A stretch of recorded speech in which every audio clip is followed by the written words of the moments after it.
Hi, I'm Michelle Akers, and you're about to hear the story of the first ever U.S. Women's National Team, the 85ers. It's a story untold, a history unrecognized. Across everything I've done, 2 World Cups, an Olympic gold, even being named FIFA Player of the Century, this is the story I want you to know. In this series, you'll meet all 16 of my teammates, and you'll hear from legends like Brandi Chastain, Abby Wambach, Becky Sauerbrunn, and Julie Foudy, icons of our game who, like so many, never knew where it all began. Our national team had a beginning, and we founded a culture and a mentality that's been unmatched for 40 years. I am thrilled for you to hear our story, reported and hosted by Erin Foley and Jane McManus. Welcome to the 7-part series from Storied Sports and Adidas, Origin Story, the 85ers. Here as we go. First up, we have Ruth, head of the line. There's a group of women about to walk out onto a soccer field. You can hear their names called as a wrangler tries to corral their energy. They're dressed in jeans and sneakers, each player celebrating in their own way as they step forward to take their place in the lineup. As the handler calls Lori H., as in Lori Henry, she takes an extra t-shirt and swings it around as she high-fives all the players already in line. The t-shirt in her hand, just like the t-shirts all the women are wearing, bears the name and logo 85ers. These women are coaches, scientists, and even grandmothers. Some played soccer last week, and others haven't played in decades. But you can see the bond between these women in the way they support each other.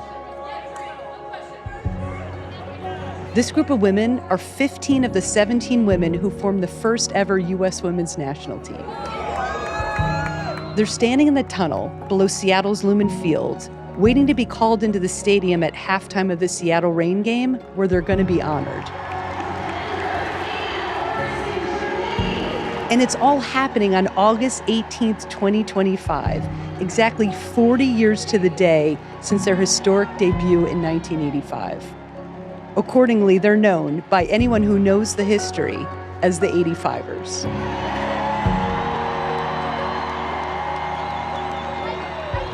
Jane, this moment before they go onto the field, it's going to stay with me for the rest of my life because it was so joyful.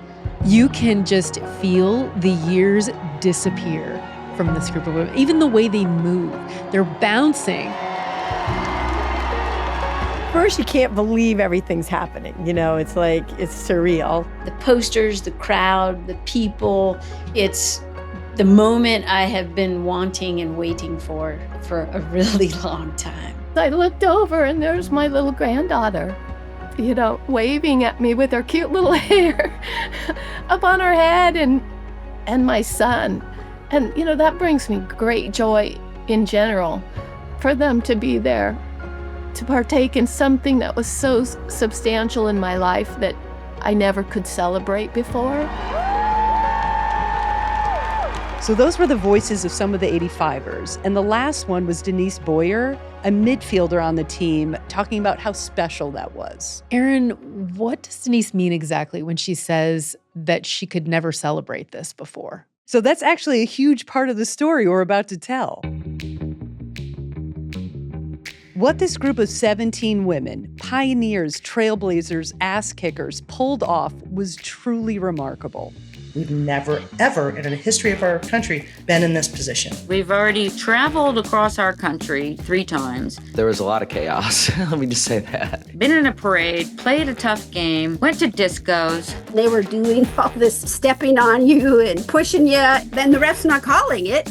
and it threw us off. You know how hard it is to do that? To be thrown together and then be expected to gel.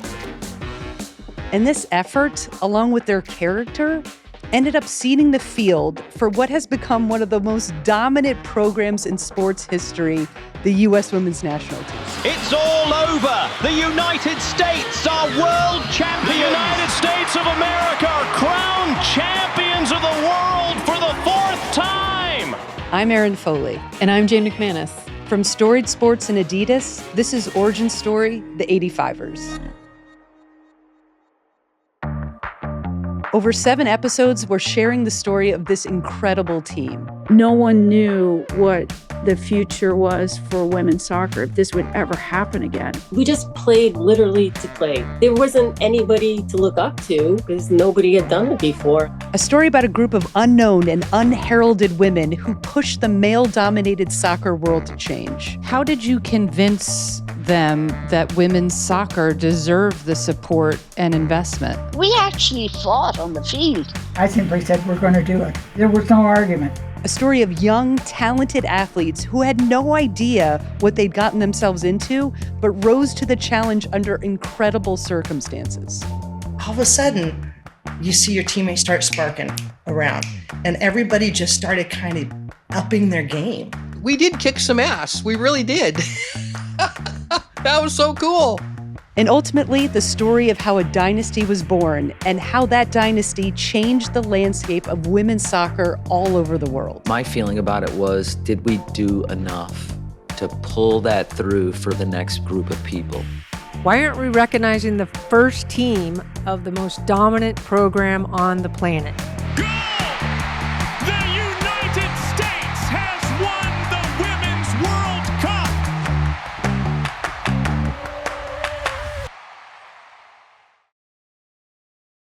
Erin, I feel like this would be the moment to introduce ourselves. I think that would help. I'll start. Okay. You're Erin Foley. You're a comedian, you're a TV writer, and you're the longtime host of the fantastic sports podcast, Her Lights. And this is Jane McManus, author, professor, journalist, embedded in the field of women's sports, reporting on it your entire life, and I'm so happy you're here. So as you know, I've been obsessed with the story for a very long time. 2019 is when I first heard about the 85ers completely by accident. You know a lot about women's sports. So how is it that you didn't know about this story? I always come back to that question.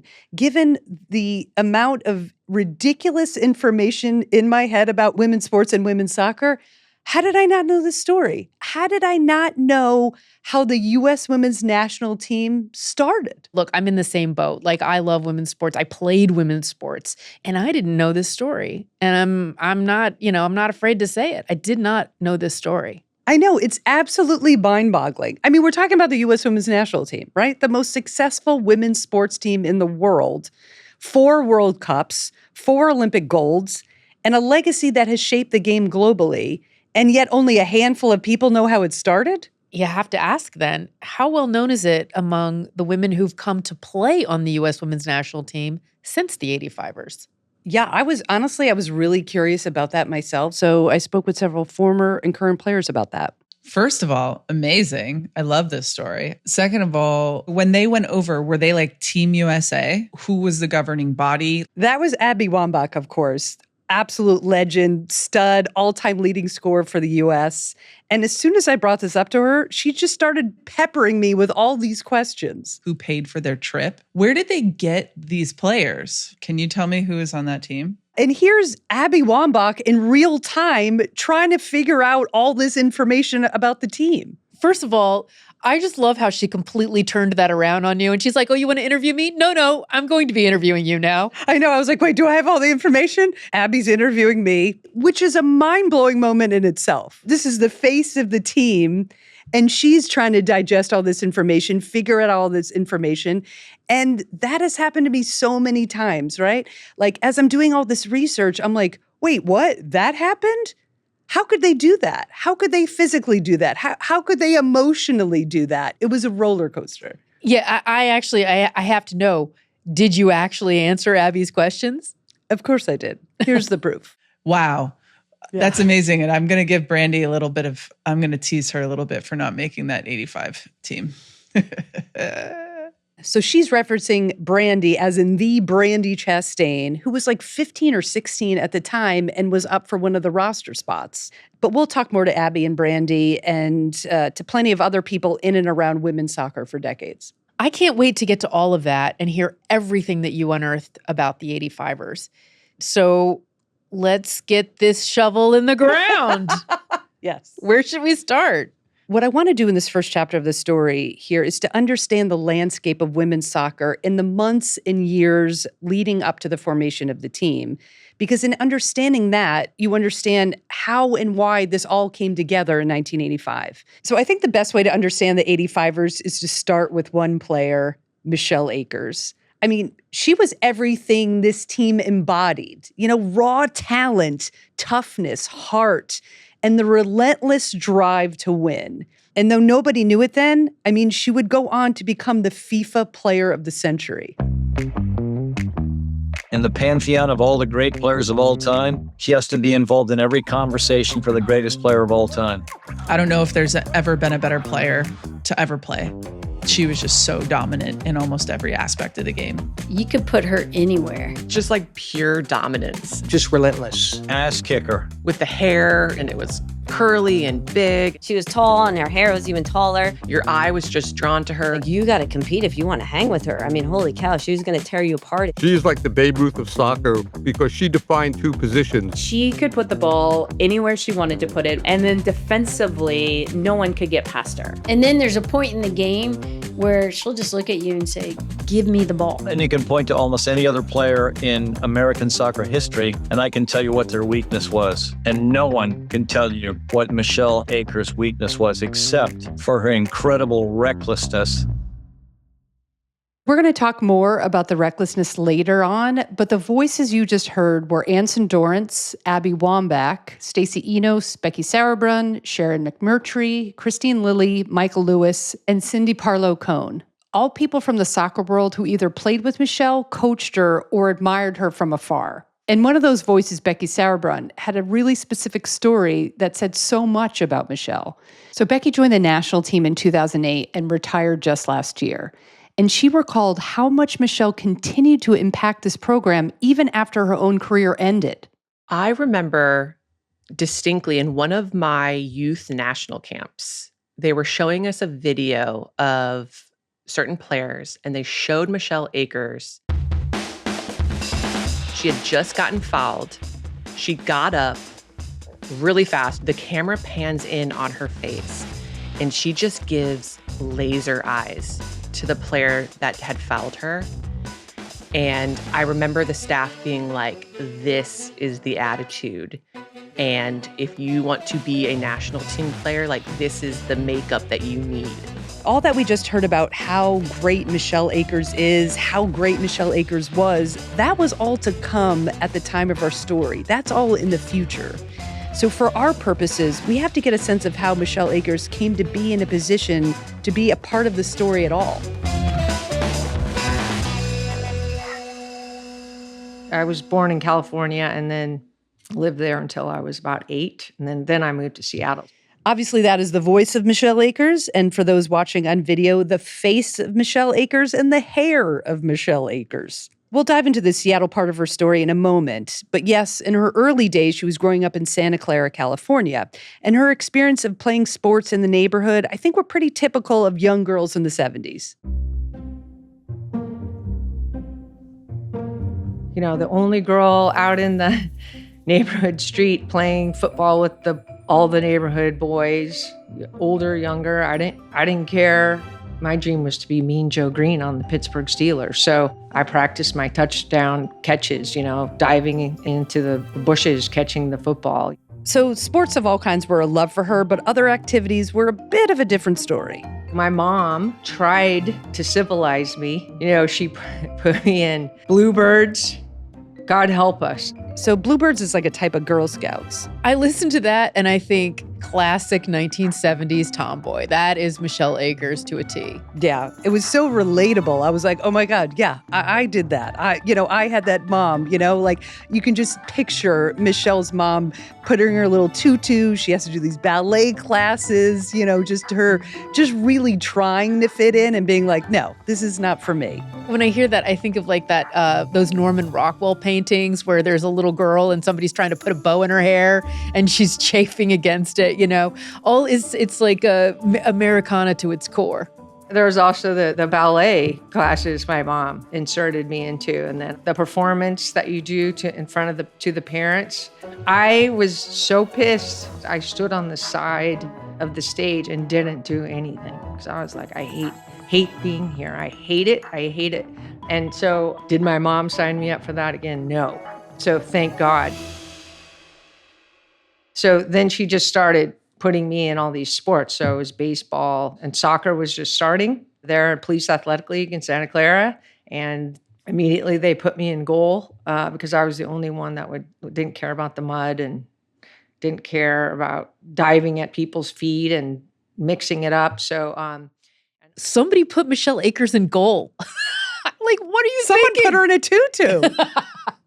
And our uniforms were pink and yellow, which I was horrified about.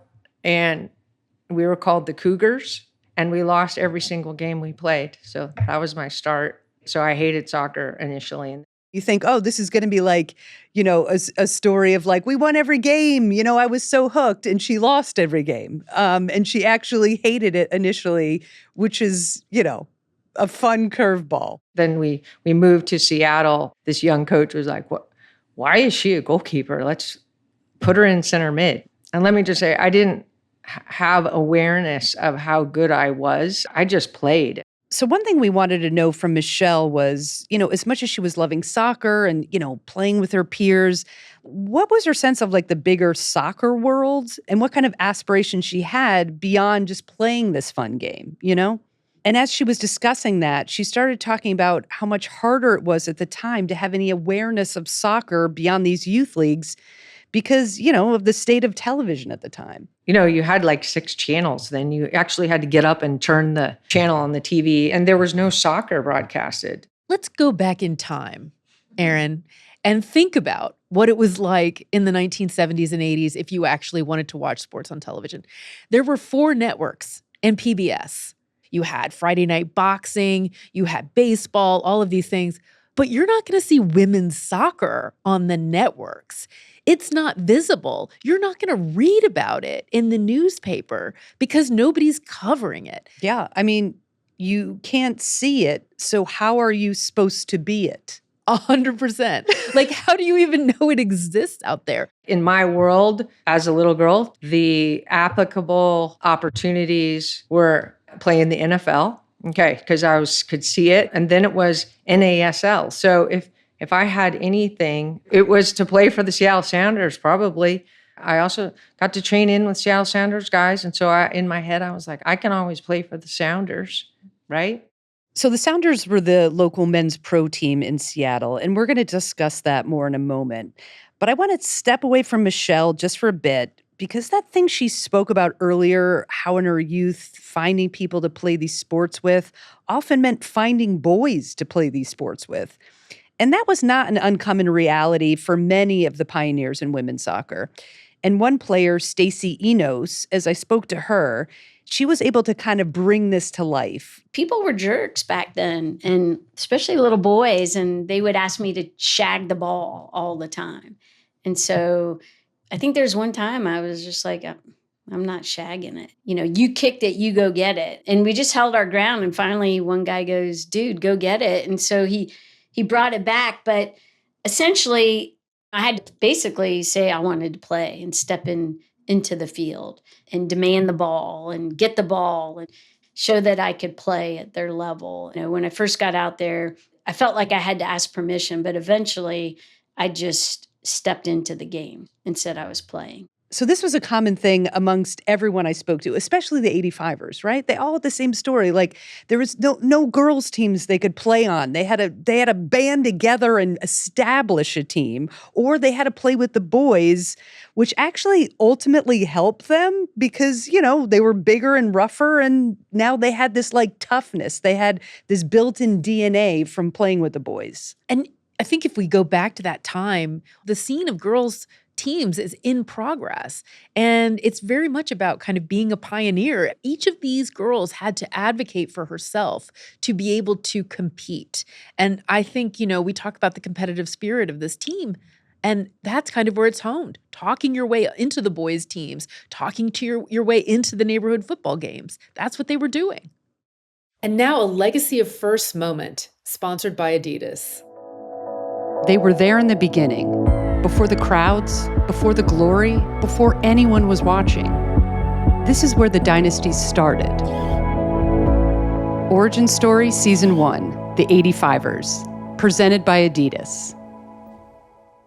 So Stacy was from Florida, which actually wound up becoming a little bit of a hub because the University of Central Florida became such a dominant program.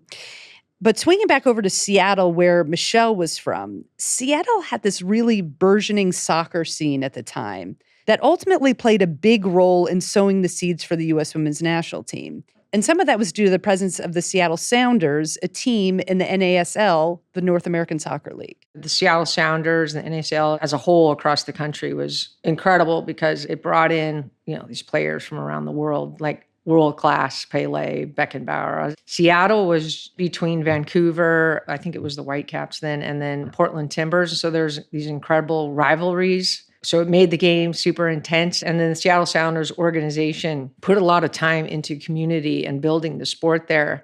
Rather than just building a fan base so they attended games, they were actually building the games. Then there's also these women and men like Bernadette in Seattle that just happened to be part of the community. Well, I was there at the very first meeting we ever had about women getting together to play.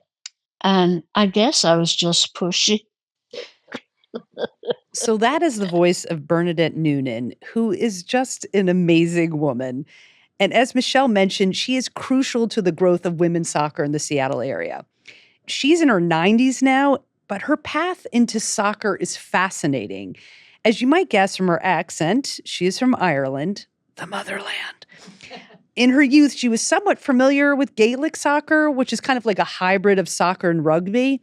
But soccer didn't fully enter into her life until she was an adult in America. And it started for her in 1974. At this point, she's married with kids in her 40s, and she happens to spot this ad about women's soccer in the newspaper. Now, a newspaper, you'd go to your front doorstep, and on it Gee would be golly, a copy of the carton newspaper. of milk and a newspaper. Well, a girl put an ad in the paper for people who were interested, women, and she got 100 calls. I was one of them. So when she says women who are interested, she means women who are interested in playing in this, brand new rec soccer league that another woman in the community was trying to get started, okay?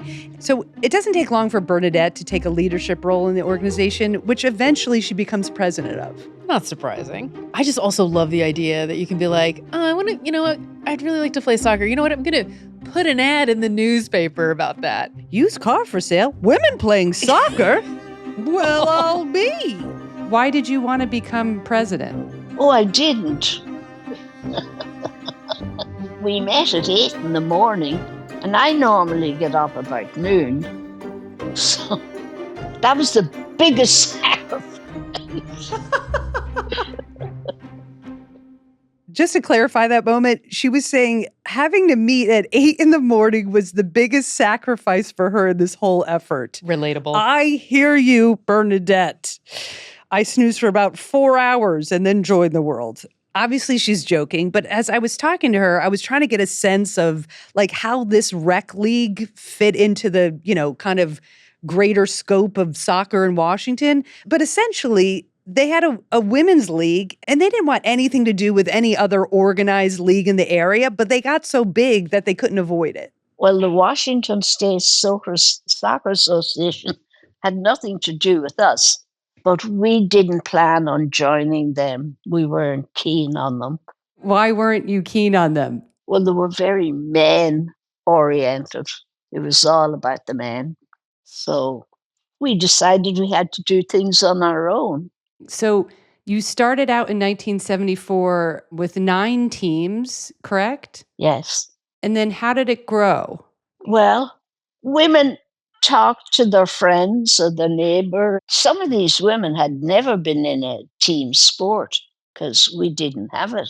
It was a whole new life for women, and they were enthusiastic. So finding women who want to play was the easiest part. The hard part was all the off-the-field bullshit, right? And let me, I'll give you one guess to what do you think I'm referring to as the biggest challenge? Was it the presence of men?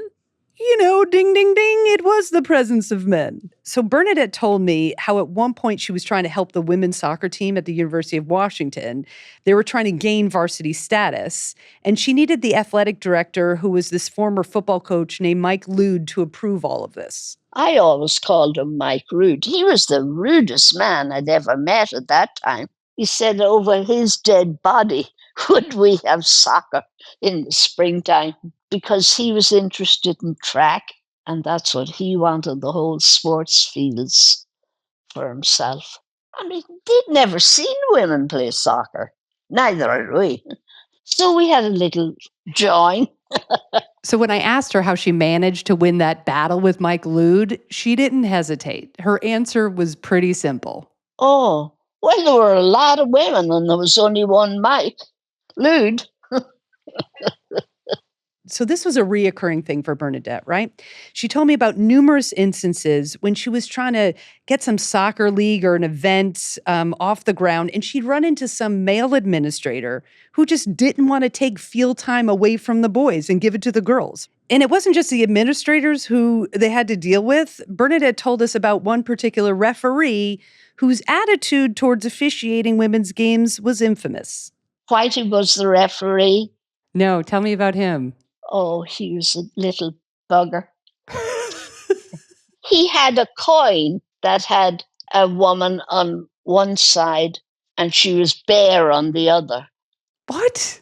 Okay, so just to clarify, she's saying this coin had the image of a woman on one side, and on the other side, that same woman had no clothes on, which is so horrifying. And also, can I get that coin? And the first time he tossed that, and I saw it, I tried to grab it, and he fought me. We actually fought on the field because I wasn't going to let him have something disgusting like that to start our teams. That wasn't respect. They don't make coins like that anymore, Erin. Damn it! You know, Me Too got rid of them all. I'm horrified, but also strangely interested. So she also recounted another incident with the same ref where he's going from, moving from field to field, and Bernadette overheard this one. And so Whitey was going over to referee us, and he says, I'm going over to see the boobs bounce. What? Oh my God. And again, I know the tape is a little bit unclear at times, but she said his comment was, I'm going over to see the boobs bounce. This happened. You know, it's hard to get good referees. And so sometimes, you got to lure them over with whatever you can. I never forgot that. That's what he was interested in. He could have cared less if we threw the ball in right. Oh, he was a kick. The men had it all over us because they think the world belongs to them. And so soccer belonged to them too. And it did. Would you categorize this as like you and like a band of women just kept pushing against these men to create more and more opportunity? Oh, yeah. We always sent 2 women to the general meetings because one would never have been able to handle it alone. We fought hard at those meetings to be equal. There was always a fight. I don't know why. Did we make it that or did they? So she just kept pushing for fields, for opportunity, whatever was needed. I mean, she was like an absolute workhorse, right? So after a few years, they'd gone from 9 teams to more than 100 teams, which is kind of mind-boggling to think about the league growing that fast. And also, Bernadette was in her 40s and not only organizing these leagues, but playing on some of these teams herself, right? But all of this, everything we've talked about up to this point, was just really a warm-up for Bernadette because eventually she had big hopes and dreams for women's soccer, not only in the state of Washington, but she's in the trenches, pushing for women's soccer to be organized at the highest level, the hopes of a national team, probably hopes of Olympic level. And in order to push women's soccer at every level, she had to get in these meetings with U.S. Soccer, the governing body of soccer in America. They didn't really want us at their meetings. I mean, they wouldn't even give us chairs to sit at the meeting the first time we went. It had always been men. We were very bold. We were a very determined bunch. Nothing was going to stop us. Now I can say that. But we didn't realize that at the time. We just went along, we went to meetings, we got ignored. The whole scene is still going on. We haven't let down, we're still pushing. Yes. My God, it's exhausting to be a woman, but I wouldn't have it any other way. Well, that's why we have the babies. I wouldn't have it any other way.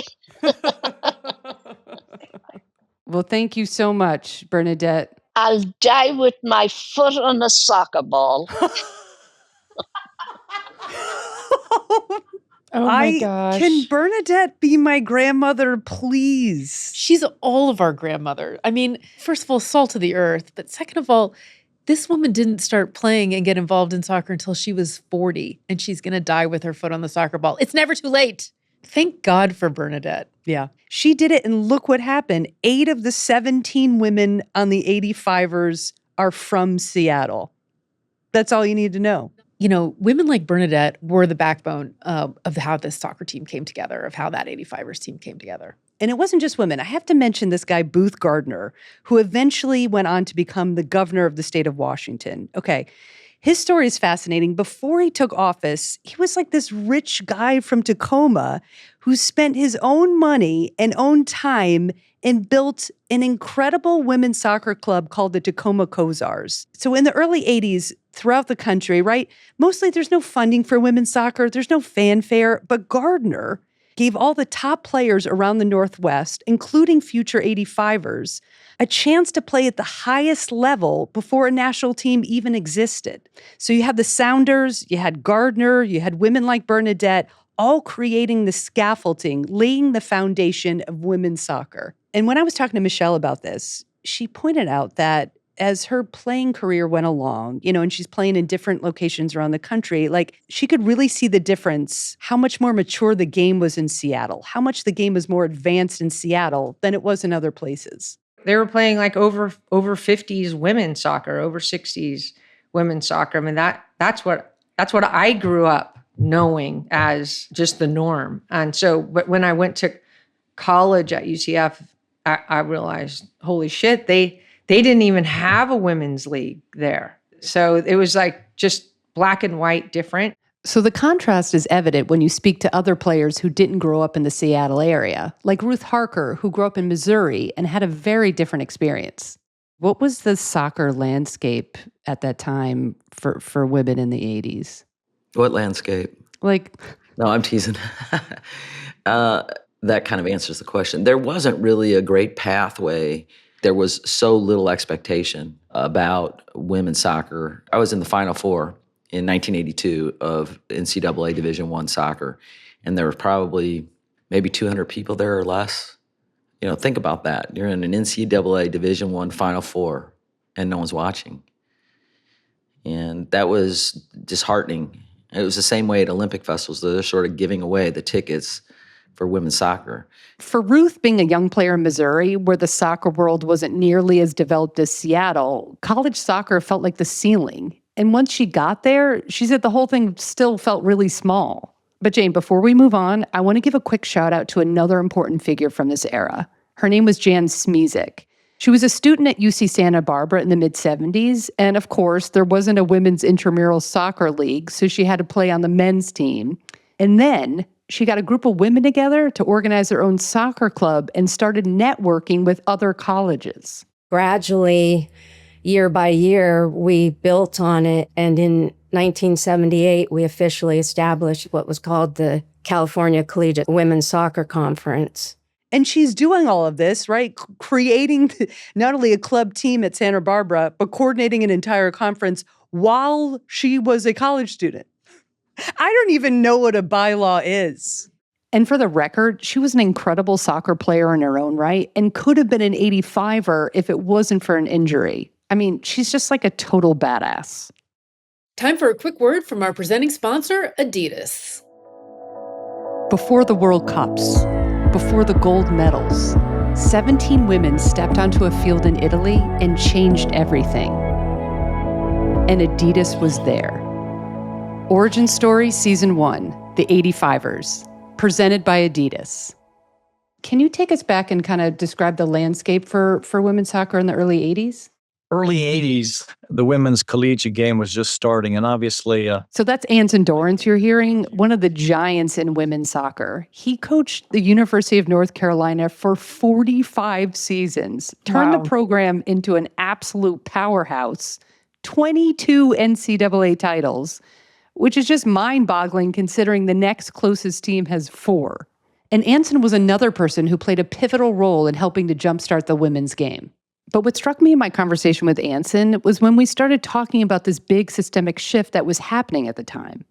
And that big thing goes by the name of Title IX. Would you care to remind the folks what Title IX is? Always. It's something that I think we take for granted now, but Title IX, passed in 1972, is a federal law that provides equal opportunity in any educational institution that takes federal funds. What that meant then was that, well, the way it was written, it applied to athletics as well. And so there were advocates for women and girls in sports who were like, well, wait a minute, federal funds, it's federal funds for the athletic department as well. And so what that meant is that Title IX was a way for women to have opportunities to play sports in college. While the 85ers were growing up, there was not one moment where that interpretation wasn't under attack. Thank you, Jane. And that is why you are a professor and a national treasure. I was sending packets to athletic directors across the country to let them know that Title IX was, lurking. The terror every athletic director had back in those days is, how can I win in football and basketball and check the Title IX box without getting in trouble? It's not going to cost you that much money. You buy a soccer ball or two, and that's it. You don't have to reconstruct stadiums. I was advising all of them because of Title IX to jump in quickly. And, maybe I had a veiled threat in there. So this is such a sneaky way of getting more resources for soccer. Yeah, I mean, I think it's pretty clear he was acting like with good intentions, right? Supportive, and he was using whatever leverage he had, playing the cards, as you said, that he was dealt in the context of that era. But also when you sit with what he's saying, there's something really striking underneath it. Like the idea that these women's teams should essentially prove themselves while being starved of resources before their programs have even begun. And I think I would be very upset at myself if I didn't mention that currently, our current administration, and I use that word loosely, is absolutely trying to undermine Title IX right now. Like, it's scary. They are trying to outright get rid of Title IX, and it is a very scary time for women's sports right now. The point I'm circling around for the last few minutes is that when you add it all up, Bernadette Noonan and Booth Gardner in Seattle, Jan Smizik and her crew in California, Anson Dorrance and a dozen of other collegiate coaches starting to leverage Title IX across the country, club teams becoming powerhouses in Dallas, Virginia, and Long Island, and of course the youth soccer leagues that were making this the fastest growing sport in the country. In other words, women's soccer had real momentum at every level, which I was blown away to learn. I had no idea how organized it was in the 70s and 80s. And for the sake of our story, it means something very important. It means the talent pool is getting bigger and bigger. which means you have more and more players who are not only getting really good, but also, of course, they want more opportunities. I talked about this with Stacey Enos, one of the 85ers. She played for Anson at UNC and won 3 championships from 82 to 84. I mean, she was an incredible player. And she recalled the moment where she realized what the women were missing out on. We had a couple players on our team who were international, so we were aware that other countries had their country's national teams. One was from Denmark. She's the one who kind of started registering for me that it was not just kind of in discussion, but there was some kind of formal process about trying to really put together a team. When do you recall the first time you heard someone talking about starting a national team? I guess we all were talking about it. And I think that's where the paper team idea came up. So the paper teams are super important and a very interesting, nerdy part of the story. And that's where I get really fired up. So we're in the early 80s, a lot of momentum, a lot of building stages for women's soccer, right? So in 83, U.S. Soccer selects Mike Ryan, a successful club coach from the Seattle area, who we'll talk about at length throughout the series. They tap him to coach a women's national team. So that year, U.S. Soccer holds a regional select tournament in Orlando. It brought together the best players from each region, East, West, North, South, right? And it was designed as a showcase to identify the top players of the country. And that process was repeated again in 84. So they selected these teams in 83 and 84, but they never went anywhere. They never played together. That is useless. No games, no camps, no travel. Essentially, it was just on paper. These players would get a letter in the mail saying, "Congratulations, you've made the national team." And they were like, "Oh my God, this is amazing. When are we going to play?" And then nothing. Crickets. The team never went anywhere. So it's just like honor roll. You're named to the honor roll. You're on a piece of paper. They put it up on the bulletin board, and that's that. Yeah, I mean, you can understand the players' frustration with this process. The feelings about making the paper teams they had were quite complicated. What did it mean to you to be on the paper team? Nothing. I don't know that it meant anything to me. It wasn't, because we weren't going anywhere. Obviously, you want to be on that paper team if you could, because you want to be recognized as that person in that era. But those paper teams meant nothing in the grand scheme of things. In fact, it might have pissed me off at the time more than anything. Be ready. We're going to call you guys. You're on the national team. Be ready for games. Well, that, of course, never came. Nothing ever came about those teams. There was no travel. There was no competition. I know it didn't ever really occur to me that there would ever be a national team or even making the national team. It just seemed like there was no hope. Ultimately, these players were, I felt like, being kind of strung along. Oh, here's your national team. Oh my God, this is a dream. This is so exciting. We're actually not going to play. It's like U.S. Soccer. Are they playing offense? Are they playing defense on this national team thing? Yeah. And I think that's the question, and that's why it's so confusing for the players. Yeah. No offense to U.S. Soccer, but, they collected money from everybody every year. And I don't know where they put it because the guys' team sucked. They always have. So that's Sharon McMurtry, an absolute icon from the Seattle area. She was honored as the first ever U.S. Soccer Female Athlete of the Year in 1985. I mean, what a baller. She played in all the state and regional and national tournaments in the 80s, and she started to get this sense that maybe U.S. Soccer, who would be responsible for overseeing a women's national team, maybe this just wasn't a priority for them. You join your state association, you pay dues every year. It was $7 in Washington that I remember. And it, went up to $15, I think, yearly. You get a card, you're a member. But we certainly weren't getting any. Do you know what I mean? They weren't investing in women's soccer. I don't know what they were doing as far as trying. But from Sharon's perspective, it wasn't all bad news here. That was the ultimate goal, is to make the national team. That was the next step. And just the fact that somebody mentioned a national team, it's like, oh, okay, I'm game. Oh, whatever, just send me, I'll try. We could hope that making the national team meant you get to play more games against other national teams. So despite the frustration and the moments when it felt hopeless, there was a growing sense that something was building. They didn't know what it was yet, but they could feel it. I think it's both sad and happy. Sad that they made a paper team and then didn't want to put any resources or anything behind that, but happy because it was starting to get recognized. Well, obviously, all of us long-term wanted to have a national team. If you're just going to do stuff and hope that, someone else wanted to do stuff with us, and then eventually we were hoping things would happen.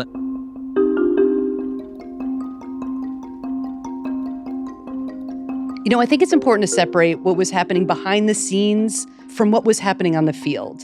Because yes, there were these wheels in motion, right? But from the players' perspective, honestly, most of them weren't even clocking it. They were just going from game to game. They weren't thinking about national teams or long-term plans because, as we established, there wasn't a path. Maybe a few, like a Stacey Enos at UNC, she might have caught wind of what Anson was working toward. But for the majority of the 85ers, their dreams weren't about wearing the crest. If they dared to dream big, it was the Olympics. That was the pinnacle because they could see it. The idea of a U.S. women's national team wasn't even real. It was a hypothetical, a rumor. They'd seen the 83 paper team that never traveled. Same thing in 84. So they didn't believe anything until it happened. And that's one of the wildest parts of the story. When the first U.S. women's national team finally came together on the field in Baton Rouge, Louisiana in the summer of 1985, most of the players had no idea it was happening. My coach leaned on and said, "Congratulations." And I'm like, "For what?" I didn't know what that meant.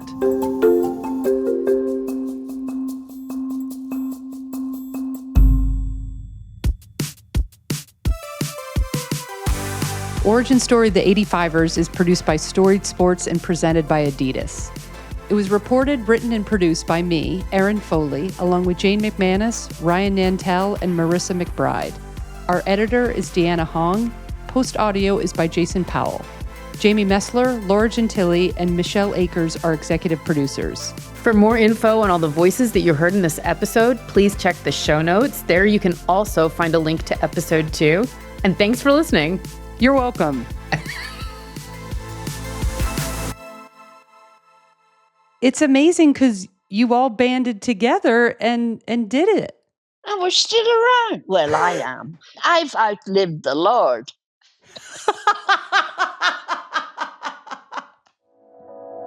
In 1985, these players unknowingly sparked a revolution. In 2025, they're finally reclaiming their story, and Adidas is here again, just like before. Origin Story Season 1, The 85ers, presented by Adidas.